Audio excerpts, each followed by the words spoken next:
ಚಿತ್ರಕಲೆಗೂ ಮಹತ್ವ ಕೊಡಿ. B Maruti. Independent Sangram ನ್ಯೂಸ್ಗೆ ಸ್ವಾಗತ. ನಾನು ಎಂಎಂ ನದಾಫ್. ಸಂಗೀತ ಕಲೆ ಮತ್ತು ನೃತ್ಯ, ಹಾಸ್ಯದ ಡಿಜಿಟಲ್ ಲೈಬ್ರರಿ ಮತ್ತು ಮೊಬೈಲ್ಗಳ ವಿಡಿಯೋ ತುಣುಕುಗಳಿಗೆ ಹೆಚ್ಚು ಮಹತ್ವ ಹೆಚ್ಚಾಗಿದೆ. ಅದರ ಬದಲಾಗಿ ಚಿತ್ರಕಲೆಗಳು ಜೀವನ ಚರಿತ್ರೆ, ಸಂಗೀತ ಸಾಹಿತ್ಯವನ್ನ ಕೂಡ ತಿಳಿಸುತ್ತವೆ. ಆದ ಕಾರಣ ಕನ್ನಡ ಸಾಹಿತ್ಯ ಪರಿಷತ್ತು ಚಿತ್ರಕಲೆ ಪ್ರದರ್ಶನಕ್ಕೆ ಅವಕಾಶ ಮಾಡಿಕೊಡಬೇಕು ಎಂದು ಧಾರವಾಡ ನಗರದ ಡಿಬಿ ಹಾಲಿಬಾಮಿ ರಾಷ್ಟ್ರೀಯ ಸ್ಮಾರಕ ಟ್ರಸ್ಟ್ ಅಧ್ಯಕ್ಷರಾದ ಡಿಬಿ ಮಾರುತಿರವರು ಹೇಳಿದರು. ಅವರು ಜಿಲ್ಲಾ ಕನ್ನಡ ಸಾಹಿತ್ಯ ಪರಿಷತ್ತು ಧಾರವಾಡದ ವತಿಯಿಂದ ಆಯೋಜಿಸಿದ್ದ ರೇಣವ್ವ ರುದ್ರಪ್ಪ ಅಂಗಡಿ ಮತ್ತು ರುದ್ರಪ್ಪ ಗುಂಡಪ್ಪ ಅಂಗಡಿ ದತ್ತಿ ಹಾಗೂ ಗುರುಬಸಪ್ಪ ನಾಡಗೌಡ ದತ್ತಿ ಅಂಗವಾಗಿ ಉಪನ್ಯಾಸ ಮತ್ತು ಕರ್ನಾಟಕ ರತ್ನ ಡಾಕ್ಟರ್ ವಿಷ್ಣುವರ್ಧನ್ ನಟಿಸಿರುವ ಚಲನಚಿತ್ರ ಗೀತೆಗಳ ಗಾಯನ ಸ್ಪರ್ಧೆ ಕಾರ್ಯಕ್ರಮವನ್ನು ಉದ್ಘಾಟಿಸಿ ಮಾತನಾಡಿದರು. ದತ್ತಿದಾನಿಗಳಾದ ಡಾಕ್ಟರ್ ಅಕ್ಕಮಹಾದೇವಿ ನಾಡಗೌಡ ಇವರು ಉಸಿರು ಎಂಬ ಸ್ವರಚಿತ ಕವನ ವಾಚನ ಮಾಡಿ ಮಾತನಾಡಿದರು. ಒಟ್ಟು 15 ಗಾಯಕರು ಸ್ಪರ್ಧೆಯಲ್ಲಿ ಭಾಗವಹಿಸಿದ್ದರು. ನಿರ್ಣಾಯಕರಾಗಿ ಬಾಬಾ ಜಾನ್ ಮುಲ್ಲಾ, ಪ್ರಮೀಳಾ ಜಕ್ಕನ್ನವರ್, ನಂದಪ್ಪ ಗೌಡ ದ್ಯಾಪುರ್ ಭಾಗವಹಿಸಿದ್ದರು. ಗುರು ಎಸ್ ಛಲವಾದಿ ಮತ್ತು ವಿಜಯಲಕ್ಷ್ಮಿ ಪಾಟೀಲ್ ರವರು ಸಂಗೀತದ ರಸದೌತಣ ನೀಡಿದರು. ಪ್ರಥಮ ಬಹುಮಾನವನ್ನು ಕವಿತಾ ಹೊಸಗೌಡರ್, ದ್ವಿತೀಯ ಬಹುಮಾನ ಕಲಾವತಿ ಹೂಗಾರ್, ತೃತೀಯ ಬಹುಮಾನ ಟಿಜೆ ಬ್ಯಾಂಡ್ಗೆರವರು ಪಡೆದರು. ಕಾರ್ಯಕ್ರಮದ ಅಧ್ಯಕ್ಷತೆಯನ್ನು ಡಾಕ್ಟರ್ ಲಿಂಗರಾಜ್ ಅಂಗಡಿರವರು ವಹಿಸಿದ್ದರು. ಪ್ರಾರಂಭದಲ್ಲಿ ಮೇಘಾ ಹುಕ್ಕೇರಿರವರು ಪ್ರಾರ್ಥಿಸಿದರು. ಕಾರ್ಯಕ್ರಮವನ್ನು ನಿರೂಪಿಸಿದರು.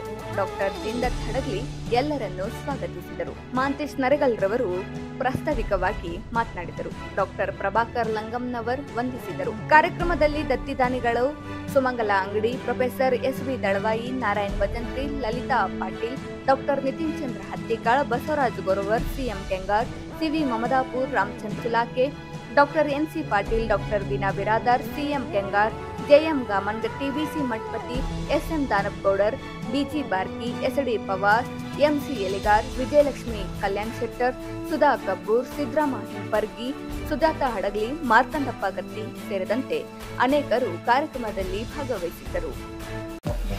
ಗ್ರಾಹಕರೇ, ಸೆಕೆಂಡ್ ಹ್ಯಾಂಡ್ ವಾಹನ ಬೇಕಾ? ಕಾರ್ ಮತ್ತು ಬೈಕ್ ಬೇಕಾದರೆ ನ್ಯಾಷನಲ್ ಆಟೋ ಕನ್ಸಲ್ಟೆಂಟ್ಗೆ ಭೇಟಿ ನೀಡಿ. ಇಲ್ಲಿ ಎಲ್ಲ ತರಹದ ಸೆಕೆಂಡ್ ಹ್ಯಾಂಡ್ ಬೈಕ್ ಮತ್ತು ಕಾರುಗಳು ಸಿಗುತ್ತದೆ. ವಿಶೇಷವೇನೆಂದರೆ ಲೋನ್ ಮೂಲಕ ವಾಹನ ಖರೀದಿ ಮಾಡಬಹುದು. ನೀವು ಭೇಟಿ ನೀಡಬೇಕಾದ ಸ್ಥಳ old DSP circle, BSL office near KC park, Dharwad. Mobile ಸಂಖ್ಯೆ 7348821313 9008447288. ಈ ನಂಬರ್ಗೆ ಹೆಚ್ಚಿನ ಮಾಹಿತಿಗಾಗಿ ಸಂಪರ್ಕಿಸಬಹುದು.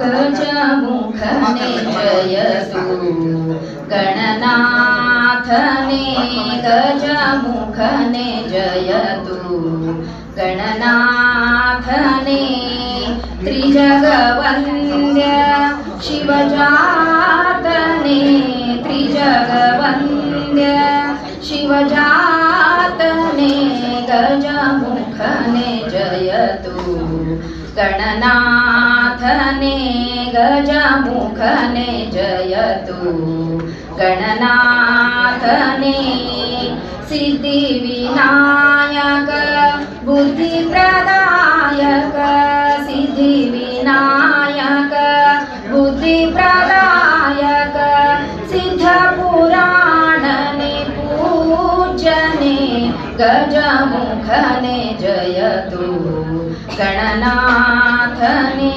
ಗಜಮುಖನೆ ಜಯತು ಗಣನಾಥನೆ, ಶೇಷೋಧರ ವರ ಪಾಶಾಂಕುಶಧರ, ಶೇಷೋಧರ ವರ ಪಾಶಾಂಕುಶಧರ, ನಾಶರಹಿತ ರವಿತೇಜನೆ,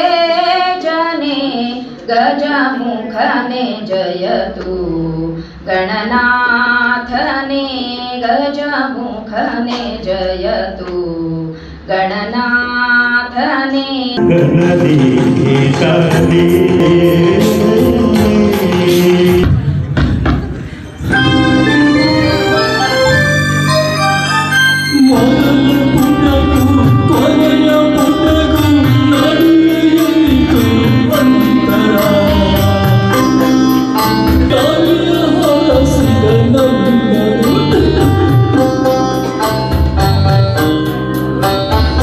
ನನ್ನ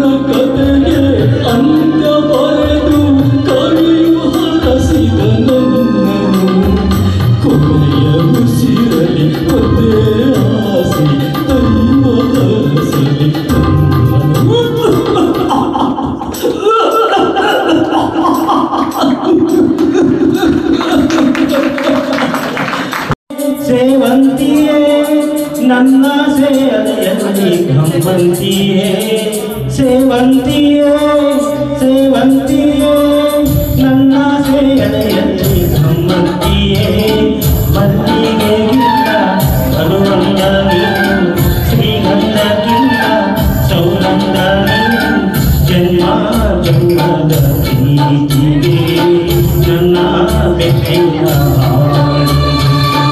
ಜನ್ಮ ಜನ್ಮದ ಪ್ರೀತಿಗೆ ನನ್ನ ಬೆಕ್ಕಿನ ಸೇವಂತಿಯೇ ಸೇವಂತಿಯೇ ನನ್ನ ಸೇಯಲೆಯಲ್ಲಿ ಗಮ್ಮಂತಿಯೇ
ಬೆಳಕಿನಲ್ಲಿ ತುಂಗೆಯ ತೆನೆ ಬಳುಕಿನಲ್ಲಿ ಸಹ್ಯಾದ್ರಿಯ ಲೋಹದಂದಿರ ಉತ್ತುಂಗದ ನಿಲುಕಿನಲ್ಲಿ ನಿತ್ಯ ಹರಿನಿಧ್ವರ್ಣವನದ ತೇಗಗಂಧ ತರುಗಳಲ್ಲಿ ನಿತ್ಯೋತ್ಸವ ತಾಯಿ ನಿತ್ಯೋತ್ಸವ ಅಂತಕ್ಕಂಥ KS ನಿಸಾರಮ್ಮದವರು ಬರ್ತಕ್ಕಂಥ ಇಂಥ ಗೀತೆಗಳು, ಬೇಂದ್ರೆಯವರು ಬರೆದಂಥ, ಕುವೆಂಪುರವರು ಬರೆದಂಥ ಇಂತಹ ಗೀತೆಗಳನ್ನು ಹಾಡಲಿಕ್ಕೆ ಅವ್ರಿಗೆ ಸರಳ ಆಗಲಿ ಅಂತ ಆಯ್ಕೆ ಮಾಡಿದ್ವಿ.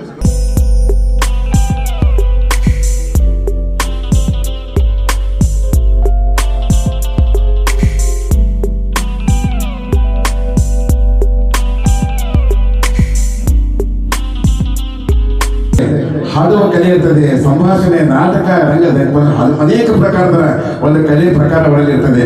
ಆ ಕಲೆ ಎಲ್ಲದ ಹೊರಗಡೆ ಬಳಕೆ ಇಂಥ ಒಂದು ವೇದಿಕೆ ನಮಗೆ ಸಿಗ್ಬೇಕಾಗ್ತದೆ. ವೇದಿಕೆಯನ್ನು ನಾವು ಸದುಪಯೋಗ ಪಡ್ಕೋಬೇಕು. ಪ್ರತಿನಿಧಿತ್ರ ಮಾಡೋದು ಸರಿಯಾಗೋದಿಲ್ಲ. ಹೌದಾ? ಆಮೇಲೆ ನೀವು ಹವ್ಯಾಸ ಕಲಿದ್ರೆ ಈ ವೇದಿಕೆ ಸಿಗೋದ್ರೆ ನೀವು ಬಹಳ ಒಂದು ಒಳ್ಳೆ ಒಂದು ಉತ್ಸಾಹ, ಹುರುಪು, ಆ ಒಂದು ಅವಕಾಶಕ್ಕೆ ನೀವು ಋಣಿ ಆಗ್ತೀರಾ ಅಂತ ನೀವು ಅಂದ್ಕೊಂಡು ನಮ್ಮ ಹುಡುಗರಿಗೆಲ್ಲ ಹೇಳಿದ್ದೆ. ಬರೀ ತಿಳ್ಕೊಂಡು ಬೇಕಾದ್ರೆ ಮೇಲೆ ಪರಿಸರದಲ್ಲಿ ನಾನು ನಿಮ್ಗೆ ಅವಕಾಶ ಮಾಡಿಕೊಡ್ತೇನೆ. ಬರ್ರಿ ಎಲ್ಲರಿಗೂ ಒಂದು ಮದುವೆ ಕೊಡೋಣ ಅಂತ ಹೇಳಿದ್ದೆ. ಅದೇ ರೀತಿ ನಾನು ಅಂದ್ಕೊಂಡಾಗೆ ನಾನು ಮಾಡಿಕೊಟ್ಟಿದ್ದೇನೆ. ಎಲ್ಲರಿಗೂ ನಾನು ಕೃತಜ್ಞನಾಗಿದ್ದೇನೆ.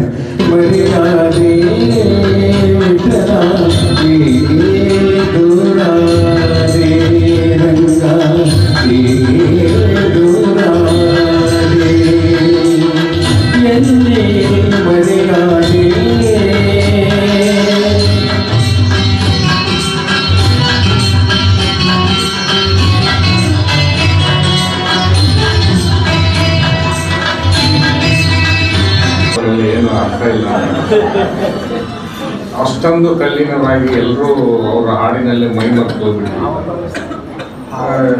ಅಂಥ ಒಂದು ಹಾಡು ಕೇಳಿದ್ಮೇಲೆ ಅದು ಮಾತಾಡಿಬಿಟ್ಟು ಅದು ಸೊಗಸ ಹೋಗ್ಬಿಡ್ತದೆ ಏನೋ ಅಂತ ಅನಿಸ್ತದೆ. ಅದರಲ್ಲಿ ನಾನೊಬ್ಬ ಚಿತ್ರಕಲಾವಿದ. ಕಲಾವಿದರು ಮಾತಾಡೋದಂದ್ರೆ ಭಾಳ ಕಷ್ಟ. ಅದರಲ್ಲೇ ಎಸ್ಪೆಷಲ್ ಚಿತ್ರಕಲಾವಿದರು. ಕಾರಣ ಏನಂದರೆ ನಾವು ನಮ್ಮ ಕಲಾಕೃತಿಗಳನ್ನು ರಚಿಸಬೇಕಾದ್ರೆ ಯಾರ ಸವಾಸದಲ್ಲಿ ಇರೋಲ್ಲ. ನಾವು ಒಂದು ರೂಮ್ನಲ್ಲಿ ಇರ್ತೀವಿ, ನಮ್ಮೊಂದು ಕ್ಯಾನ್ವಾಸ್ ಇರುತ್ತೆ, ಕ್ಯಾನ್ವಾಸಿನ ಜೊತೆ ಬಣ್ಣ ಇರುತ್ತೆ, ಬ್ರಷ್ ಇರುತ್ತೆ. ಅವುಗಳ ಮಧ್ಯೆ ನಾವು ಮಾತನಾಡ್ತೇವೆ. ನಮ್ಮ ಭಾವನೆಗಳನ್ನು ಆ ಕ್ಯಾನ್ವಾಸಿನ ಜೊತೆಗೆ ತೋಡ್ಕೊಳ್ತೇವೆ. ನಮ್ಮ ಅನಿಸಿಕೆಗಳನ್ನು, ನಮ್ಮ ಕಷ್ಟಗಳನ್ನು, ನಮ್ಮ ಸಂತೋಷಗಳನ್ನು, ಇವು ಎಲ್ಲವುಗಳನ್ನ ನಮ್ಮ ಕ್ಯಾನ್ವಾಸ್ ಬಣ್ಣ ಬ್ರಷ್ನೊಂದಿಗೆ ಆಟ ಆಡ್ತಿರ್ತೇವೆ, ಕೇಳ್ತಿರ್ತೇವೆ, ಸಂತೋಷ ಪಡ್ತಿರ್ತೇವೆ, ದುಃಖ ಪಡ್ತಿರ್ತೇವೆ. ಈ ರೀತಿಯಾಗಿ ನಾವು ನಮ್ಮ ಕಲಾಕೃತಿಗಳನ್ನು ಏಕಾಂತದಲ್ಲಿ ಯಾರ ಸವಾಸಗೂ ಇಲ್ಲದೆ ನಾವು ರಚನೆ ಮಾಡ್ತಾ ಇರ್ಬೇಕಾದ್ರೆ ಅಲ್ಲಿ ಮಾತುಗಳದ್ದು ಅವಶ್ಯಕತೆ ಏನಿದೆ? ಮಾತಾಡೋ ಅವಶ್ಯಕತೆನೇ ಇಲ್ಲ. ನಮ್ಮ ಭಾವನೆಗಳನ್ನೇ ನಾವು ತುಂಬಿಕೊಂಡು ಅಲ್ಲಿ ಕೂತಿರ್ತೇವೆ. ಅದರಿಂದ ಕಲಾವಿದರಿಗೆ ಮಾತಾಡೋದು ಭಾಳ ಕಷ್ಟ. ಮಾತಾಡೋದು ಅಂದ್ಬಿಟ್ರೆ ನಮಗೆಲ್ಲ ಒಂಥರ ಕಷ್ಟ ಹೋಗ್ಬಿಡ್ತದೆ. ಇವತ್ತು ನಾನು ಈ ಭಾಷಣಗಳನ್ನೆಲ್ಲ ಕೇಳಿ ಬೇಸರಾಗಿ ಈ ಸಂಗೀತ ಒಂದು ಸ್ವಲ್ಪ ಕೇಳೋಣ ಅಂತ ಬಂದ್ರೆ ಕ್ಲಾಸಿಕಲ್ ಸಂಗೀತಕ್ಕೆ ಹೋಗ್ತಿರ್ತೀವಿ. ಅದು ಸ್ವಲ್ಪ ಡಿಫ್ರೆಂಟ್ ಇರ್ತದೆ. ಕ್ಲಾಸಿಕಲ್ ಸಂಗೀತದಲ್ಲಿ ತುಂಬ ನನಗೆ ಆಸಕ್ತಿ ಇದೆ. ಅಲ್ಲಿ ಹೋಗ್ತಿರ್ತೀನಿ, ನೋಡ್ತಿರ್ತೀನಿ. ಸಂಗೀತ ಕೇಳ್ತೀನಿ, ಹಾಡಕ್ಕೆ ಬರೋಲ್ಲ, ಹಾಡಕ್ಕಂತೂ ಬರಲ್ಲ. ಸಂಗೀತ ಕೇಳ್ತೀನಿ, ಭಾಳ ಖುಷಿ ಪಡ್ತೀನಿ. ಇವತ್ತು ಕೇಳೋಣ ಅಂತ ಬಂದರೆ ನನಗೆ ಭಾಷಣ ಮಾಡ್ತೀನಿ. ಖಂಡಿತ ಇಲ್ಲಿ ಬಂದಮೇಲೆ ಹೇಳಿದ್ರು, ನೀವು ಒಂದೆರಡು ಮಾತುಗಳಾಗಲಿ ಅಂತಂದರೆ ಭಾಷಣಕಾರನಲ್ಲ, ನಾನು ಕಲಾವಿದ. ನಾವು ಕಲಾಕೃತಿಗಳನ್ನು ರಚನೆ ಮಾಡಬೇಕಾದ್ರೂ ಸಹ ಒಂದು ಸಂಗೀತವನ್ನು ಹಿನ್ನೆಲೆಯಲ್ಲಿ ಹಾಕೊಂಡಿರ್ತೀವಿ. ಆ ಸಂಗೀತವನ್ನು ಕೇಳ್ತಾ ನಮ್ಮ ಕಲಾ ಸೃಷ್ಟಿ ಆಗ್ತದೆ. ಆ ಸಂಗೀತದಲ್ಲಿ ಎಂತಹ ಒಂದು ಶಕ್ತಿ ಸಾಮರ್ಥ್ಯ ಇರ್ತದೆ ಅಂದರೆ ನಾವು ರಚನೆ ಮಾಡ್ತಿರ್ಬೇಕಾದ್ರೆ, ಆ ಕಲಾಕೃತಿಗಳನ್ನು ರಚನೆ ಮಾಡ್ತಿರ್ಬೇಕಾದ್ರೆ ನಮಗೊಂದು ಬೂಸ್ಟಿಂಗ್ ಕೊಡ್ತದೆ. ಅದು ಏನೋ ಮನಸ್ಸಿಗೆ ನಾವು ಕಲಾಕೃತಿ ರಚನೆ ಮಾಡ್ತಿರ್ತೀವಿ, ಈ ಸಂಗೀತ ನಾವು ಕೇಳ್ತಾ ಇರ್ತೀವಿ, ಈ ಸಂಗೀತ ಕೇಳ್ತಾ ಇರ್ತೀನಿ. ನಾನು ಭಾಳ ಆಸಕ್ತಿಯಿಂದ ಕೇಳ್ತೇನೆ. ನಾನು ಯಾವುದೇ ಒಂದು ಕಲಾಕೃತಿಯನ್ನು ರಚನೆ ಮಾಡಬೇಕಾದ್ರೂ ಸಹ ನಾನು ಸಂಗೀತವನ್ನು ಹಾಕೊಂಡಿರ್ತೇನೆ. ಕ್ಲಾಸಿಕಲ್ ಆಗಿರ್ಬೋದು ಮತ್ತು ಸಿನಿಮಾ ಸಂಗೀತಗಳಾಗಿರ್ಬೋದು, ಭಾವಗೀತೆಗಳಾಗಿರ್ಬೋದು, ಇವುಗಳನ್ನ ಕೇಳ್ತಾ ನಾನು ಕಲಾಕೃತಿಗಳನ್ನು ರಚನೆ ಮಾಡುವಂಥ ಒಂದು ಹವ್ಯಾಸವನ್ನು ಇಟ್ಕೊಂಡಿದ್ದೇನೆ. ಅದು ಗೊತ್ತಿಲ್ಲ ನನಗೆ ಯಾಕೆ ಅದು ಥರ ನಮಗೆ ಒಂದು ಮಾನಸಿಕವಾಗಿ ಆ ಬೂಸ್ಟನ್ನು ಒಂದು ಶಕ್ತಿಯನ್ನು ಕೊಡ್ತದೆ ಅನ್ನೋದು ಗೊತ್ತಿಲ್ಲ. ಬಟ್ ಅದನ್ನು ಕೇಳ್ತಾ ನಾವು ಮೈ ಮರೆತು ನಮ್ಮ ಕಲಾಕೃತಿಗಳನ್ನು ರಚಿಸ್ತಾ ಇದ್ದೇವೆ. ಈಗ ಅವರ ಹಾಡುಗಳನ್ನು ನಾವು ಕೇಳ್ತಾ ಎಷ್ಟು ಜನ ಎಲ್ಲ ಮೈ ಮರೆತು ಹೋಗ್ಬಿಟ್ಟಿದ್ವು, ನಮ್ಮನ್ನು ನಾವು ಮರೆತು ಬಿಟ್ಟಿದ್ವು. ಆ ರೀತಿಯಲ್ಲಿ ನಾವು ಕಲಾಕೃತಿಗಳನ್ನು ಮೈ ಮರೆತು ಕಲಾಕೃತಿಗಳನ್ನು ರಚನೆ ಮಾಡ್ತಾ ಇದ್ದೇವೆ. ಆಗ ಅದ್ಭುತವಾದಂಥ ಒಂದು ಸೃಷ್ಟಿ ಆಗ್ತದೆ ಈ ಕಲಾ ಚಟುವಟಿಕೆಗಳಲ್ಲಿ. ಅಂದರೆ ನಾವೆಲ್ಲ ಇದು ಮಾಡ್ಬೇಕಾದ್ರೆ ಎಷ್ಟೊಂದು ತನ್ಮಯರಾಗಿಬಿಡ್ತೇವೆ ಅಂತಂದರೆ ಇವತ್ತಿನ ಈ ಸಂಜೆ ಇಲ್ಲಿ ಆಡಿದಂಥ ಎಲ್ಲ ಕಲಾವಿದರು ಎಷ್ಟೊಂದು ಸೊಗಸಾಗಿ ಆಡಿದರು, ಎಷ್ಟು ಚೆನ್ನಾಗಿ ಅನಿಸುತ್ತೆ. ಯಾವ ಹಿನ್ನೆಲೆ ಗಾಯಕರಿಗಿಂತಲೇ ಕಡಿಮೆ ಇಲ್ಲ ಅನಿಸುತ್ತೆ. ಎಷ್ಟೊಂದು ಅದ್ಭುತವಾಗಿ ನಮ್ಮ ಆಟಗಾರರು, ಇನ್ನು ಬೇರೆ ಫೀಲ್ಡರ್ ಇರೋರೆಲ್ಲರೂ ಆಡಿದ್ರು. ಅವರೆಲ್ಲ ಏನು ಹವ್ಯಾಸ ಕಲ್ತ್ಕೊಂಡ ಹವ್ಯಾಸದಿಂದ ಆಡ್ತಾ ಇರುವಂಥವ್ರು. ಆದರೆ ಅಷ್ಟೊಂದು ಸೊಗಸಾಗಿ, ಎಷ್ಟೊಂದು ಮೈಮರುವಂತಹ ಒಂದು ಹಾಡುಗಳನ್ನು ಅವರು ಕೇಳಿಸಿರೋ ಎಲ್ಲರಿಗೂ ನಾನು ಹೃದಯಪೂರ್ವಕವಾಗಿ ಈ ಕಲೆ ಮತ್ತು ಸಂಗೀತ ಬಹಳ ನಿಕಟವಾಗಿರ್ತದೆ. ಹಾಡ್ತಾ ಭಾವುಕರಾಗಿ ಹೋಗ್ಬಿಡ್ತೀವಿ, ನಾವೆಲ್ಲ ಮರ್ತು ಹೋಗ್ಬಿಡ್ತೀವಿ. ಹಾಡ್ತಾ ಈಗ ಸರ್ ಹಾಡಿದ ನೋಡಿದಾಗ ಅವ್ರು ಎಷ್ಟೊಂದು ಭಾವುಕತೆಯಿಂದ ತಮ್ಮನ್ನು ತಾವು ಮರೆತು ಹಾಡಿದ್ರು. ಅದೇ ರೀತಿಯಲ್ಲಿ ಸಹ ನಾವು ನಮ್ಮ ಕಲಾಕೃತಿಗಳನ್ನು ರಚಿಸಬೇಕಾದ್ರೆ ನಮ್ಗೆ ಪ್ರಜ್ಞೆನೇ ಇರೋಲ್ಲ, ಆದ್ರಿಂದ ಒಂದು ಮೈ ಮರೆತು ಹೋಗ್ಬಿಟ್ಟಿರ್ತೀವಿ. ಆ ರೀತಿಯಲ್ಲಿ ನಾವು ಕಲಾಕೃತಿಗಳನ್ನು ರಚನೆ ಮಾಡ್ತೀವಿ. ಇದು ನಮ್ಮ ಸೌಭಾಗ್ಯ, ಯಾವ ಕಲಾವಿದನ ಹೇಳ್ತೇನೆ. ಆ ರೀತಿ ಮೈ ಮರೆಯುವಂತ ಒಂದು ಏನು ಸೃಷ್ಟಿ ಆಗ್ತದೆ ಅಲ್ಲ, ನಮ್ಮ ಕ್ರಿಯೇಟಿವಿಟಿ ಏನು ಅದು ಅದು ಅದು ಸಾಧ್ಯತೆ ಮತ್ತಿನ್ಯಾರಿಗೂ ಆಗೋದಿಲ್ಲ. ಅದು ಇನ್ಯಾರಿಗೂ ಅದು ಮಾಡೋಕ್ಕೆ ಆಗಲ್ಲ. ನಾವ ಮೈ ಮರೆಯೋದಿದೆಯಲ್ಲ ಬಹಳ ಕಷ್ಟ. ಅದೊಂದು ಧ್ಯಾನದ ಸ್ಥಿತಿ. ಅದು ಏನು ನಾವು ಮೆಡಿಟೇಷನ್ ಮಾಡಬೇಕು, ಧ್ಯಾನಸ್ಥರಾಗಬೇಕು ಅಂತೀವಲ್ಲ, ಆ ಸ್ಥಿತಿಯಲ್ಲಿ ನಾವು ಹಾಡ್ತೇವೆ ಮತ್ತು ನಾವು ಕಲಾಕೃತಿಗಳನ್ನು ರಚಿಸ್ತೇವೆ. ಆವಾಗ ಒಂದು ಏನು ಎಲ್ಲರನ್ನೂ ಸಮೂಹಗೊಳ್ಳುವಂತಹ ಕಲಾ ಸೃಷ್ಟಿ ಅಲ್ಲಿ ಆಗ್ತದೆ. ಆ ಥರದ ಸೃಷ್ಟಿಯಲ್ಲಿ ಆದಾಗ ಅದಕ್ಕೆಲ್ಲ ಬಹಳ ಪರಿಶ್ರಮ ಬೇಕಾಗ್ತದೆ, ಬಹಳ ಪ್ರಾಕ್ಟಿಕಲ್, ಬಹಳ ಶ್ರಮವನ್ನ ಅದಕ್ಕೆ ಕಲೆ ಕೇಳ್ತದೆ. ನಾವು ಕಲಾವಿದರಾಗಿ ರೂಪುಗೊಳ್ಬೇಕಾದ್ರೆ ಅಷ್ಟು ಈಸಿಯಾಗಿ ಆಗೋಲ್ಲ, ತುಂಬ ಪರಿಶ್ರಮ ಬೇಕಾಗ್ತದೆ.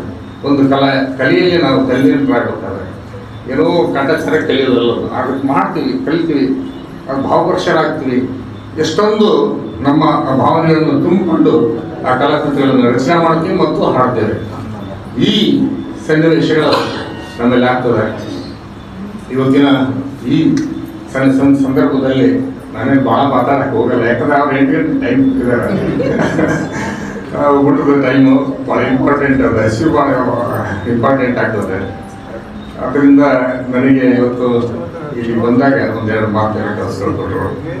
ನಾನು ಲಿಂಗರಾಜ ಅಂಗಡಿಯವರು ಬಹಳ ಸರಳ ಆದಂಥ ವ್ಯಕ್ತಿತ್ವ.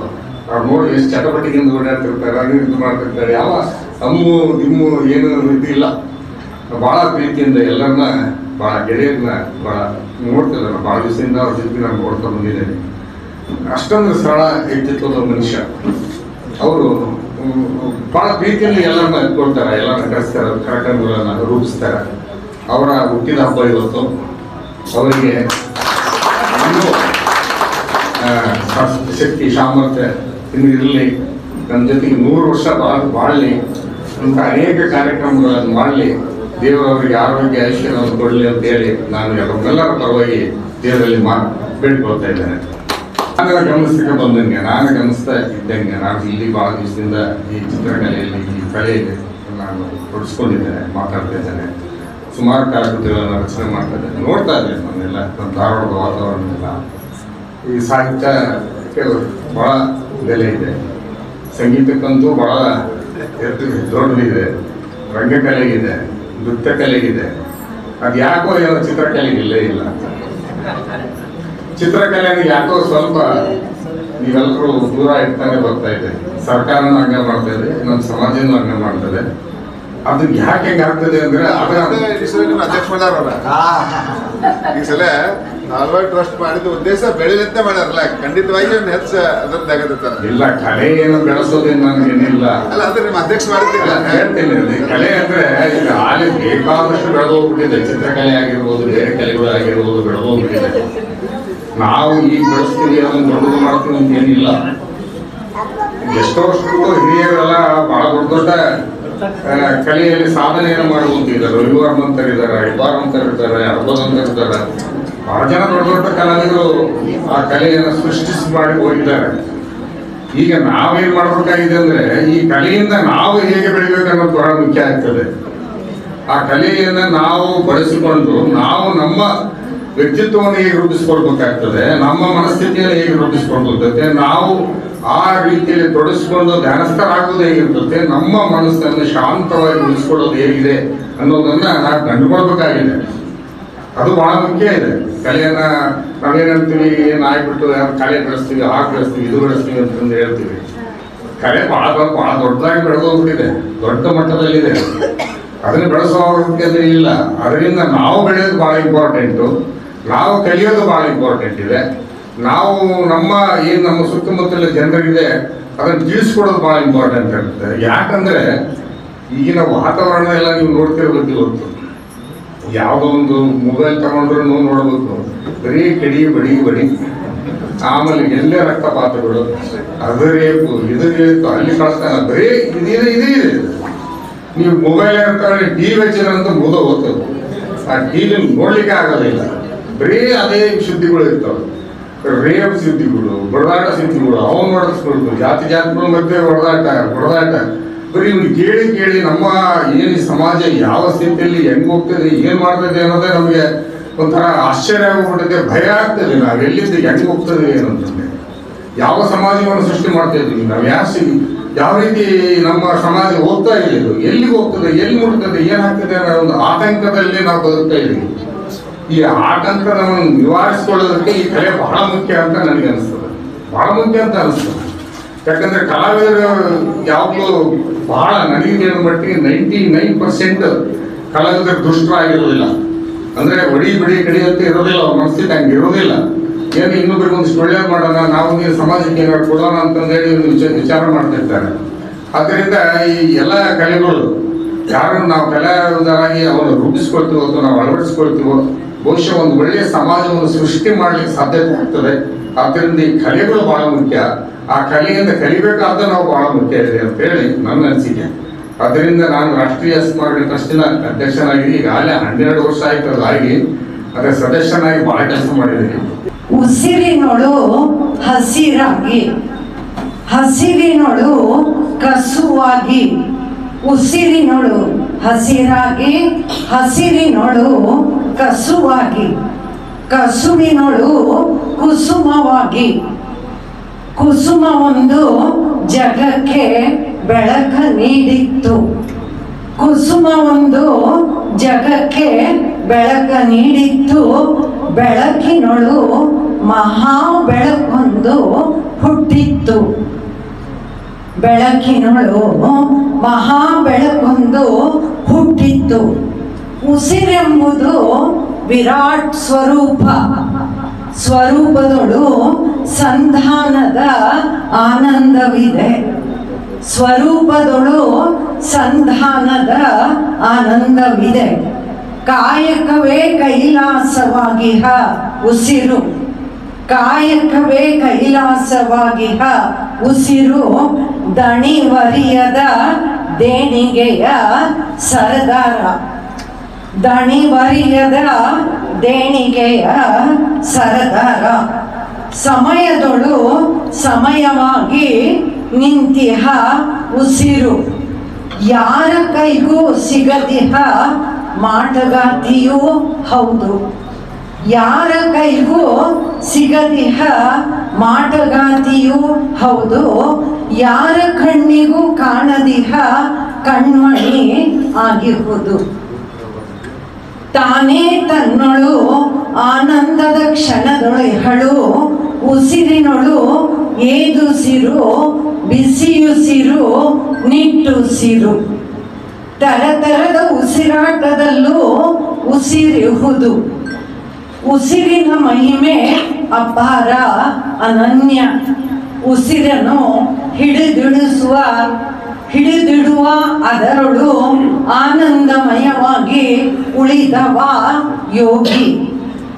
ಉಸಿರಿನ ಆನಂದದೊಳು ಉತ್ತುಂಗಕ್ಕೇರಿದವ ಈ ಜಗಕ್ಕೆ ಹಿಂದಿರುಗದೆ ಸಮಾಧಿಯೊಳು ಹೂಗಳಾದವರು.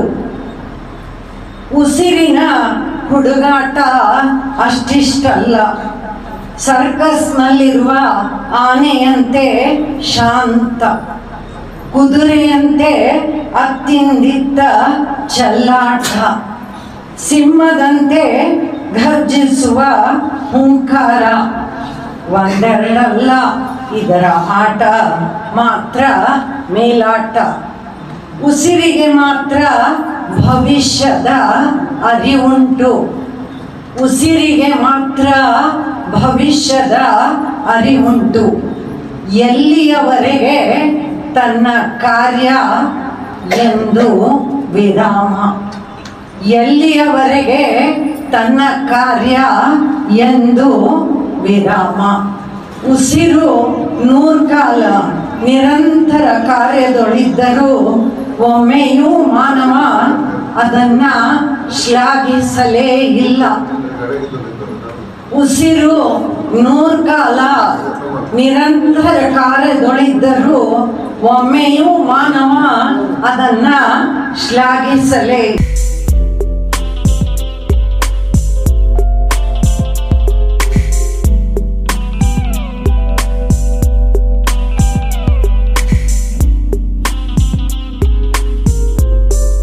ಎಂದು ಹೀಗೆ ಇರಲಿ ಇರಲಿ ಹರ್ಷ ಹರ್ಷ ಬಾಳಿನಲ್ಲಿ ಬಾ ನಿನ್ನ ನಗೋ ದೇವರ ರೂಪ ನಿನ್ನ ನಗೋ ದೇವರ ರೂಪ ನಿನ್ನ ನಗೋ ನಗುತ್ತಾ ನಗುತ್ತಾ ಬಾಳು ನೀನು 100 ವರುಷ ಎಂದು ಹೀಗೆ ಇರಲಿ ಇರಲಿ ಹರ್ಷ ಹರ್ಷ ಉಲ್ಲಾಸವ ಶುಭ ದಿನಕ್ಕೆ ಸಂತೋಷರೇ ಉಡುಗೊರೆಯೋ ಉಲ್ಲಾಸದ ಶುಭ ದಿನಕ್ಕೆ ಸಂತೋಷವೇ ಉಡುಗೊರೆಯೋ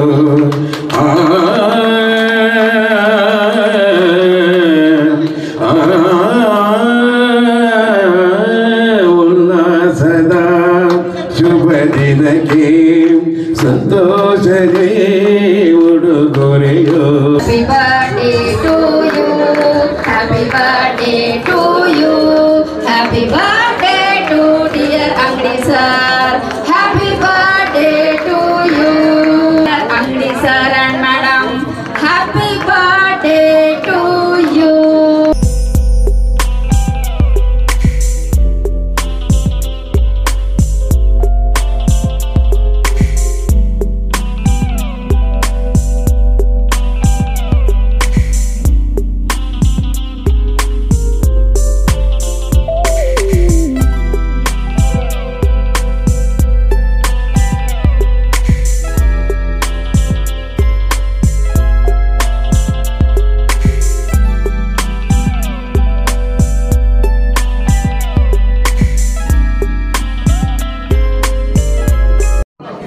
ಗಾನಲಹರಿ ಅಂತನ್ನುವಂಥ 2 ಅಭೂತಪೂರ್ವ ಕಾರ್ಯಕ್ರಮಗಳಿಗೆ ಸಾಕ್ಷಿಯಾಗಿರ್ತಕ್ಕಂಥ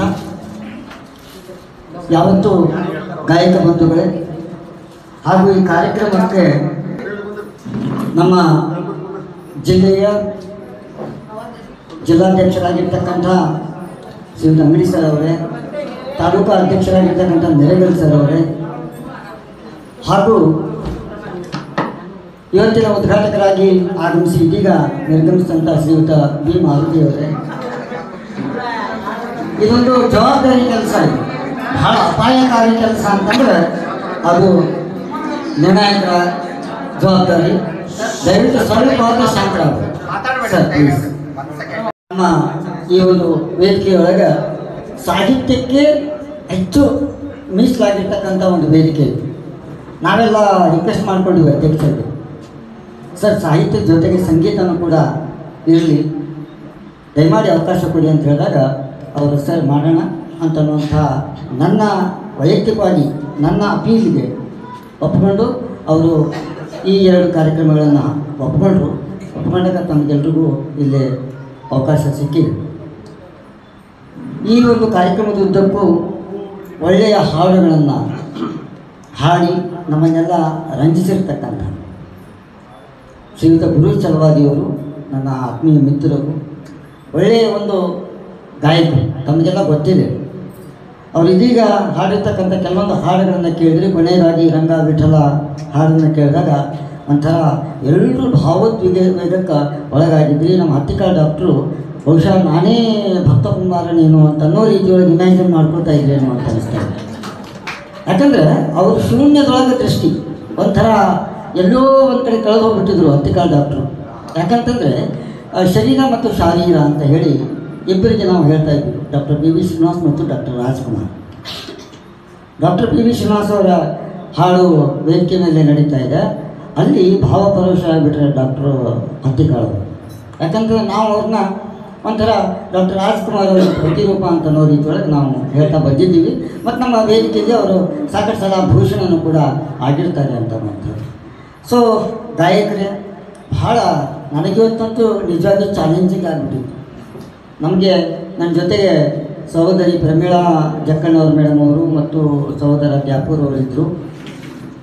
ದ್ಯಾಪೂರ್ ಅವರು ತಮಗೆಲ್ಲ ಗೊತ್ತಿದ್ದ ಹಾಗೆ ಒಳ್ಳೆಯ ಕ್ರಿಯಾಶೀಲ ಶಿಕ್ಷಕರು, ಜೊತೆಗೆ ಸಂಗೀತ ಮತ್ತು ಸಾಹಿತ್ಯ ಅದೇ ರೀತಿಯಾಗಿ ನಟನೆಯೊಳಗೂ ಸಹಿತ ಆಸಕ್ತಿಯನ್ನು ಹೊಂದಿರತಕ್ಕಂಥವ್ರು. ಮತ್ತು ಪ್ರಮೀಳಾ ಅಕ್ಕ ಅಂತೂ ಸ್ವತಃ ಗಾಯಕಿ ಆಗೋದ್ರ ಜೊತೆಗೆ ಒಳ್ಳೆ ಕಾರ್ಯಕ್ರಮಗಳಲ್ಲಿ, ಇಂಥ ಒಂದು ಸಂಗೀತ ಕಾರ್ಯಕ್ರಮಗಳಲ್ಲಿ ನಿರ್ಣಾಯಕರಾಗಿ ಕೆಲಸವನ್ನು ಮಾಡಿರ್ತಕ್ಕಂಥವ್ರು ಅಂತ. ಇವತ್ತಿನ 17ನೇ ತಾರೀಕು ಏನು ಕಾರ್ಯಕ್ರಮ ನಾವು ಇಟ್ಕೊಂಡಿದ್ವಿ, ಒಂದು ದಿವಸ ಲೇಟಾಗಿ ಯಾಕೆ ಲಿಂಗರಾಜ್ ಅಂಗಡಿಯವರು ಗೊತ್ತಿಲ್ಲ ಅಂತ ಅನಿಸ್ತು ನನಗೆ ಆ್ಯಕ್ಚುಲಿ. ಯಾಕಂತ ಹೇಳಿದ್ರೆ ನಾಳೆ ಡಾಕ್ಟರ್ ವಿಷ್ಣುವರ್ಧನ್ ಅವರು ಹುಟ್ಟುಹಬ್ಬ.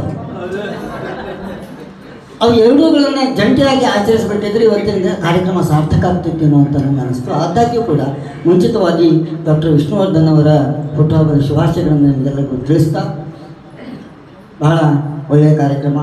ನನಗಂತೂ ವೈಯಕ್ತಿಕವಾಗಿ ನಾನೊಬ್ಬ ಗಾಯಕನಾಗಿ ಗುರು ಚಲವಾದಿಯವರ ಜೊತೆಗೆ ನಿರರ್ಗಳ 3 ತಾಸಿನ ಕಾರ್ಯಕ್ರಮ ಕೊಟ್ಟೆ ನಾವು. ನಾನು ಹಾಡಿಲ್ಲ ಅಷ್ಟೇ, ಗುರು ಚಲವಾದಿನೂ ಅಷ್ಟೇ ಹಾಡಿ ಸಾಕು. ನಾವಿಬ್ಬರು ವೇದಿಕೆ ಮೇಲೆ ಹಾಡಿದ್ದನ್ನು ಹೇಳಿದ್ರೆ ನಿಮಗೆ 7 ದಿವಸಗಳವರೆಗೆ ಪ್ರಸಾರವಾಗಿರ್ತಕ್ಕಂಥ ಒಂದು ಅದ್ಭುತವಾಗಿರ್ತಕ್ಕಂಥ ಕಾರ್ಯಕ್ರಮ ನಾವು ಕೊಟ್ಟಿದ್ವಿ. ಸೊ ಗಾಯಕರು ತಮ್ಮ ಮುಂದಿದ್ದಾರೆ. ನಾನು ಇವತ್ತು ವಿಜಯಲಕ್ಷ್ಮಿ ಪಾಟೀಲ್ ಅವರಿಗೂ ಸಹಿತ ಅಭಿನಂದಿಸಬೇಕು. ಬಹಳ ಒಳ್ಳೆಯ ಗಾಯಕಿ. ಇವತ್ತಿನ ಈ ಒಂದು ಕಾರ್ಯಕ್ರಮದೊಳಗೆ ಗುರು ಅವ್ರ ಜೊತೆಗೆ ಸಾಥ್ ಕೊಟ್ಟು ಈ ಕಾರ್ಯಕ್ರಮಕ್ಕೆ ಒಂದು ವಿಶೇಷವಾದಂಥ ಕಳೆಯನ್ನು ಅವರು ಸಹಿತ ತಂದು ಕೊಟ್ಟಿದ್ದರು. ನಿರ್ಣಾಯಕರಾಗಿ ಜವಾಬ್ದಾರಿಯನ್ನು ತಗೊಂಡಿದ್ದೀವಿ. ಬಯಸ್ಕೊಳ್ಳುವಂಥ ಕೆಲಸ ಅಂತ ಹೇಳಿದ್ವಲ್ಲ, ನಿರ್ಣಾಯಕರು ಅಂತಂದ್ರೆ ಬಯಸ್ಕೊಳ್ಳೋ ಕೆಲಸ. ಈ ಯಾರು ಬಹುಮಾನವನ್ನು ಪಡೆದಿರ್ತಾರೆ ಅವರ ಭಾರಿ ಆಗ್ತೀವಿ ಸರ್, ಭಾಳ ಖುಷಿ ಆಗ್ತೀವಿ ಸರ್ ಅಂತ ಹೇಳ್ತಾರೆ. ಆಮೇಲೆ ಯಾರಿಗೆ ಸಿಕ್ಕಿರಲ್ಲ ಅವರನ್ನು ಸ್ವಲ್ಪ ಚಾಲು ಮಾಡೋದು, ಏನೋ ಆಗೈತೆ ಪಾರ್ಸಲಿಟಿ ಆಗಿ. ಇದು ಸಾಮಾನ್ಯವಾಗಿ ಎಲ್ಲ ನಿರ್ಣಾಯಕರಲ್ಲಿಗೂ ಕೂಡ ಆಗಬೇಕಾಗಿರ್ತಕ್ಕಂಥದ್ದು. ಸೊ ನೀವೇನು ತಿಳ್ಕೊತಿರೋ ಬಿಡ್ತಿರೋ ಗೊತ್ತಿಲ್ಲ, ಪ್ರಾಮಾಣಿಕವಾಗಿರ್ತಕ್ಕಂಥ ಒಂದು ಪ್ರಯತ್ನ ಮಾಡಿ. ನಾನೊಬ್ಬ ಗಾಯಕನಾಗಿ ಎಲ್ಲ ಆಯಾಮಗಳನ್ನು ಕೂಲಂಕುಷವಾಗಿ ನಾನು ಪರಿಶೀಲನೆ ಮಾಡಿ ನಮ್ಮ 3 ಜನನು ಮಾತಾಡಿಕೊಂಡು ಯಾವುದು ಸೂಕ್ತ ಆಗ್ತದೆ ಅಂತಂದು ನೋಡಿದಾಗ 3 ಜನರಿಗೆ ಪ್ರಥಮ ದ್ವಿತೀಯ ತೃತೀಯ ಅಂತ ಮಾಡಿಕೊಂಡು ಯಾರೂ ಸಹಿತ ಅಸಮಾಧಾನದಿಂದ ಹೋಗುವಂಥದ್ದು ಇಲ್ಲವೇ ಇಲ್ಲ. ಯಾಕಂದರೆ ಎಲ್ಲರಿಗೂ ಸಮಾಧಾನದ ಬಹುಮಾನ ಇವತ್ತು ಎಲ್ಲರಿಗೂ ಸಿಗ್ತಾ ಇರೋದರಿಂದ ಯಾರೂ ಅತೃಪ್ತರಾಗಿ ಹೋಗೋದು ಬೇಡ ಅಂತ ಹೇಳ್ತಾ 3ನೇ ಪ್ರೈಸಿಂದ ಬರ್ತಾಯಿದ್ದೀನಿ. 3ನೇ ಪ್ರೈಸಿಗೆ ಭಾಳ ಟಫ್ ಅನಿಸ್ತು ನನಗೆ. ಯಾರು ಕೊಡಬೇಕು 3rd ಪ್ರೈಸ್ ಅಂತನ್ನುವಂಥ ಒಂದು ಹೆದರಿಕೆ ಇತ್ತು. ಆದರೆ ಸ್ವಲ್ಪ ನೋಡಿದಾಗ 3 ಮಂದಿ ಪರಾಮರ್ಶಿಸಿ ನೋಡಿದಾಗ ಈ ತೃತೀಯ ಸ್ಥಾನ ಕಣಕಣವು ಶಾರದೆ ಶ್ರೀ TJ ಭಾಂಡಿಗೆ ಅವರು ತೃತೀಯ ಸ್ಥಾನವನ್ನು ಪಡೆದಿದ್ದಾರೆ. ದಯವಿಟ್ಟು ಅವರು ತೃತೀಯ ಸ್ಥಾನವನ್ನು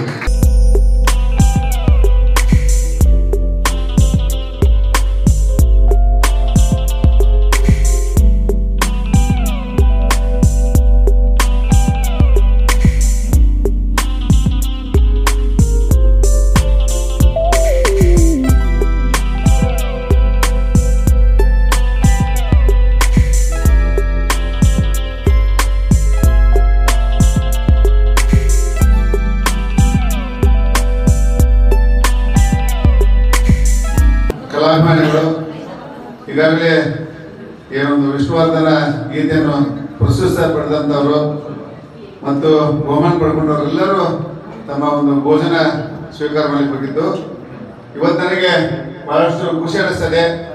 ನಮ್ಮ ಮೇರುನಟ ಡಾಕ್ಟರ್ ವಿಷ್ಣುವರ್ಧನ್ ನಡೆಸಿರುವ ಚಲನಚಿತ್ರಗಳ ಗೀತೆಗಳ ಗಾಯನ ಸ್ಪರ್ಧೆ ಬಹಳ ಚೆನ್ನಾಗಾಯಿತು. 15 ಜನ ಕಲಾವಿದರು ಸ್ಪರ್ಧೆ ಮಾಡಿದರು. ಅದರಲ್ಲಿ ಪ್ರಥಮ ದ್ವಿತೀಯ ತೃತೀಯ ಸ್ಥಾನ ಮತ್ತು ಉಳಿದವರಿಗೆಲ್ಲ ಸಮಾಧಾನಕರವಾದ ಒಂದು ಪ್ರಮಾಣ ಪತ್ರಗಳು ಕೊಟ್ಟಿದ್ರು. ಈಗ ಈ ಸಂದರ್ಭದಲ್ಲಿ 2 ದತ್ತಿಗಳಿದ್ವಲ್ಲ, ಅದು ನಮ್ಮ ತಂದೆ ಮತ್ತು ತಾಯಿ ಹೆಸರಲ್ಲೇ. ಯಾಕಂದ್ರೆ ಪ್ರತಿ ವರ್ಷ ಅವ್ರದ್ದೇನೋ ನೆನೆಸ್ಬೇಕು ಅಂತಕ್ಕಂಥದ್ದು. ಯಾಕಂದ್ರೆ ನಾವಿಷ್ಟು ಎತ್ತರವಾಗಿ ಬರ್ಬೇಕಾದ್ರೆ ನಮ್ಮ ತಂದೆ ಮಾಡಿದಂಥ ತ್ಯಾಗ, ನಮ್ಮ ತಾಯಿ ಮಾಡಿದ ತ್ಯಾಗ, ಅವರೆಲ್ಲ ನಮ್ಮ ಜೀವವನ್ನೇ ಒತ್ತಿ ಇಟ್ಕೊಂಡು ನಮಗೆಲ್ಲ ಶಾಲೆಯನ್ನು ಕಲಿಸಿದಲ್ಲ. ಪ್ರಾಥಮಿಕ ಇರ್ಬೋದು, ಪ್ರೌಢ ಇರ್ಬೋದು, ಅದು ಕಾಲೇಜಿನೆಲ್ಲ ಎಷ್ಟೋ ಸಂದರ್ಭದಲ್ಲಿ ನಮ್ಗೆ ಹಣ ಇರ್ತಿದ್ದಿಲ್ಲ ಅವ್ರ ಕಡೆ ಎಲ್ಲ. ನಮ್ಮ ತಂದೆಯವರು ನಮ್ಮ ನಿವೃತ್ತಿ ಆಗಿದ್ದಾರಲ್ಲ, ನಿವೃತ್ತಿ ಆದ ಸಂದರ್ಭದಾಗ ಹಣ ಇಲ್ಲದಾಗ ಅವ್ರು ಮತ್ತೊಬ್ಬರ ಕಡೆ ಇಸ್ಕೊಂಡು ನಮ್ಗೆ ಹಣವನ್ನು ಕೊಡ್ತಾ ಇದ್ರು. ನಾನು ಕಾಲೇಜಿಗೆ ಹೋಗುವಾಗ ಅವ್ರದ್ದು ನಿವೃತ್ತಿ ಆಗಿದ್ದು ಪಗಾರ ಭಾಳ ಕಡಿಮೆ, 600-700 ರೂಪಾಯಿ ಇತ್ತು. ಭಾಳ ಸಾಕಾಗಿದ್ದಿಲ್ಲ, ಭಾಳ ತೊಂದರೆ ಇತ್ತಲ್ಲ. ಹೀಗಾಗಿ ಅಂಥ ಒಬ್ಬ ನಮ್ಮ ಪ್ರಾಥಮಿಕ ಶಾಲಾ ಶಿಕ್ಷಕರು ಬಹಳ ಪ್ರಾಮಾಣಿಕವಾಗಿ ತಮ್ಮ ಗಣಿತ ಶಿಕ್ಷಕರ ವೃತ್ತಿಯನ್ನು ಮಾಡಿದವರು. ಹೀಗಾಗಿ ಅವರ ಒಂದು ಮೌಲ್ಯದಿಂದ ಅವರ ಒಂದು ಗುಣಗಳನ್ನು ನಾನು ಅಳವಡಿಸ್ಕೊಳ್ತೇನೆ. ಯಾಕಂದ್ರೆ ಯಾವುದೇ ಸಂದರ್ಭ ಏನಾದ್ರು ತಪ್ಪು ಮಾಡಿದ್ರೆ ನನ್ನ ತಂದೆಯ ಒಂದು ತಾಯಿಗೆ ನಾನು ದ್ರೋಹ ಬಗೆದಂಗೆ ಅಂತಕ್ಕಂಥ ಒಂದು ಕಲ್ಪನೆ ಇಟ್ಕೊಂಡು ಪ್ರತಿ ಕಾರ್ಯಕ್ರಮ ಮಾಡುವಾಗ ನನ್ನ ತಂದೆ ತಾಯಿಯನ್ನು ನೆನೆಸ್ಕೊಂಡು ನಾನು ಕಾರ್ಯ ಮಾಡ್ತೇನೆ. ಅಕಸ್ಮಾತ್ ಏನಾದರೂ ತಪ್ಪು ಮಾಡಿದರೆ, ಯಾಕಂದ್ರೆ ನಮಗೆಲ್ಲ ಅವರ ಆದರ್ಶ ನಮಗೆಲ್ಲ ನಮ್ಮ ತಾಯಿ ಇಷ್ಟದಕ್ಕೆ ಎಷ್ಟೋ ಸಂದರ್ಭದಲ್ಲಿ ವಯಸ್ಸಾದಾಗ ಅಥವಾ ಆರಾಮಿಲ್ಲದೆ ಇದ್ದಾಗ ನಮ್ಮ ಮಿಸಸ್ ಏನಾದರೂ ಊರಿಗೆ ಹೋದಾಗ ತಾವೇ ರೊಟ್ಟಿ ಮಾಡಿಕೊಡ್ಬೇಕು, ಕಿರ್ಚಾಯಿ ಪಲ್ಯ ಮಾಡಿಕೊಡ್ಬೇಕು. ಇಷ್ಟು ನಮ್ಮ ತಾಯಿ ಮಾಡಿದಂತ ಎಲ್ಲ ನೆನಪಾಗ್ತಾವಲ್ಲ. ಈಗ ಪ್ರತಿ ವರ್ಷ ಒಮ್ಮೆ ನೆನಪು ಮಾಡ್ಬೇಕಂತಕ್ಕಂಥದ್ದು ಇಲ್ಲೊಂದು ಇಟ್ಟಿದ್ದೇನೆ ಮತ್ತು ವಿದ್ಯಾವರ್ಗ ಸಂಘದಲ್ಲಿ 2 ಗದ್ದೆ ಇದ್ದಿದ್ದೆ ನಾನು. ಈಗ ಇದು ಸಂದರ್ಭದಲ್ಲಿ ಇದು ಯಾಕೆ ವಿಶೇಷವಾಗಿ ನಂದು ಇಟ್ಕೋಬಾರ್ದಾಗಿತ್ತು. ಏನೇ ಇರಲಿ, ನಮ್ಮ ನೆರೆಗಟ್ಟಿಗೆ ಹೀಗೆ ಟಿಪ್ಪಣಿ ಆಗ್ತಾವ. ಸಾಹಿತ್ಯ ಪರಿಷತ್ ನೋಡ್ಬೋದು, ನಮ್ದು ಒಂದು ಬರ್ತ್ಡೇ ಮಾಡ್ಕೊಂಡ್ರು ಅಂತದ್ದು ಆಗ್ತಾವ. ಭಾಳ ನಾವು ಹುಷಾರಿರ್ಬೇಕಾಗದಲ್ಲ. ಎಷ್ಟೇ ಚಲೋ ಕೆಲಸ ಮಾಡಿದ್ರು ಕೆಲವು ಸಂದರ್ಭ ಆಗ್ತಾವ. ನಮ್ಮ ನಾಡಗೌಡ ಮೇಡಮ್ ಅವ್ರ ಸದ್ಯಕ್ಕೆ ನಮ್ಮ ಕಾಲೇಜಲ್ಲಿ ಪ್ರಿನ್ಸಿಪಾಲ್ ಆಗಿ ಭಾಳ ಒಳ್ಳೆ ಕೆಲಸ ಮಾಡಿದ್ರು. ಕೊಡ್ಬೇಕು, ಯಾವ ರೆಸ್ಪೆಕ್ಟ್ ಇಲ್ಲ ಏನಾಗ್ತದೆ ಎಲ್ಲ. ನನಗಂತೆ ನಮ್ಮ ತಾಯಿ ಕೊನೆ ತನಕ ಸದ್ಯಕ್ಕೆ ನಮ್ಮ ವೈನಿಯವರು ಬಂದಾರ, ಅಲ್ಲೇ ಶೋಭಕರಾಗಲಿ ಸೊಸಕ್ಕೆ ಭಾಳ ನಮ್ಮ ಯಶಸ್ಸು ಮಾಡ್ಯಾರ. ಅವ್ರ ವ್ಯಕ್ತಿತ್ವನ ಇಟ್ಕೋಬೇಕಂತ ಹೇಳ್ತಾನೆ. ನಾನು ಎಲ್ಲರಿಗೂ ಏನು ಹೇಳ್ತೀನಿ, ನಮ್ಮ ಮನೆಗೆ ಅಧಿಕಾರ ಬೇಕಾದ ಮಾಡ್ಬೋದು, ಬಟ್ ಎಂದೂ ಸದ್ಯಕ್ಕೆ ನಾನು till end of my life ಯಾವುದೇ ರೀತಿ ಹಣಕಾಸು ವಿಷಯದಾಗಂತ ಎಂದೂ ನಾನು ವ್ಯವಹಾರ ಮಾಡೋದಿಲ್ಲ ಅಂತೇಳಿ ಅತ್ಯಂತ ಪ್ರಮಾಣ ಮಾಡಿ ಹೇಳ್ತಾ. ನನಗೆ ವೈಯಕ್ತಿಕವಾಗಿ ಎಷ್ಟೇ ಕಷ್ಟ ಸದ್ಯಕ್ಕೆ ಇವಣಿಸೋದಕ್ಕೆ ನಾನು ಇನ್ನೂ ಬಂಗಾರ ಇದು ಉಂಗುರ ಸದ್ಯಕ್ಕೆ ನಮ್ಮ ಮಿಸಸ್ ಬೇಡ, ಇಲ್ರಿ ನಮ್ಮ ಅಪ್ಪ ಕೊಟ್ಟಿದ್ದು ಇಟ್ಟು ಅಂತ ಹೇಳ್ತಾರೆ. ನನಗೆ ವೈಯಕ್ತಿಕ ಏನು ಬೇಡ, ಒಂದು ಒಳ್ಳೆಯ ಪ್ರಾಮಾಣಿಕತೆ ಇರಬೇಕು, ಒಳ್ಳೆಯ ಮೌಲ್ಯಯುತವಾಗಿ ಬದುಕಬೇಕಲ್ಲ. ಆ ನಿಟ್ಟಿನೊಳಗೆ ಮಾತಾಡ್ತಿದ್ದೀನಿ ಅಂತಕ್ಕಂಥ ಮಾತನಾಡ್ತಾ ಮತ್ತೊಮ್ಮೆ ನೀವೆಲ್ಲರೂ ದಯವಿಟ್ಟು please how to become the ಒಂದು ಅಸೆಟ್ ಆಗಬೇಕು, ಇದಾಗಬೇಕು. ನನಗಂತ ಹೇಳಿ ಮಾಡಿ ಸರ್ ಹಾಸ್ಪಿಟಲ್ ಒಳಗೆ ವಿರಸವೇ ಮರಣ, ಸಮರಸವೇ ಜೀವನ, ಸಾಮರಸ್ಯ ಬದುಕನ್ನು ಅವರು ಹೊಂದಿದ್ದಾರೆ. ಅಂತಹ ಡಾಕ್ಟರ್ ಲಿಂಗರಾಜ್ ಅಂಗಡಿ ಸರ್ ಅವರಿಗೆ ಇವತ್ತಿನಿಂದ 100 ವರ್ಷ ಹೆಚ್ಚು ಆಯುಷ್ಯ ಅಂತ ಹೇಳಿ ನಾವು ಹೇಳಿದ್ದಾರೆ. ಇನ್ನೂ ಹೆಚ್ಚು ಆಯುಷ್ಯ ಆರೋಗ್ಯ ಕೊಡಲಿ. ರಾಜ್ಯ ಅಧ್ಯಕ್ಷರು ಆಗಲಿ, ರಾಜ್ಯ ಕನ್ನಡ ಸಾಹಿತ್ಯ ಪರಿಷತ್ತಿನ ಅಧ್ಯಕ್ಷರು ಆಗಲಿ, ಅವರಾಗ ಈ ಕಡೆದವ್ರಿಗೆ ಭಾಗದವ್ರಿಗೆ ಅವಕಾಶಗಳು ಭಾಳ ಸಿಗ್ತಾವ. ಅದಕ್ಕೆ ಅಂಥವ್ರು ಇನ್ನೂ ಉನ್ನತ ಸ್ಥಾನಕ್ಕೆ ಹೋಗಲಿ ಅಂತ ಆಶೆಯನ್ನು ಪಡ್ತಾ ಅವರಿಗೆ ಅಭಿನಂದನೆಗಳನ್ನ ಸಲ್ಲಿಸಿ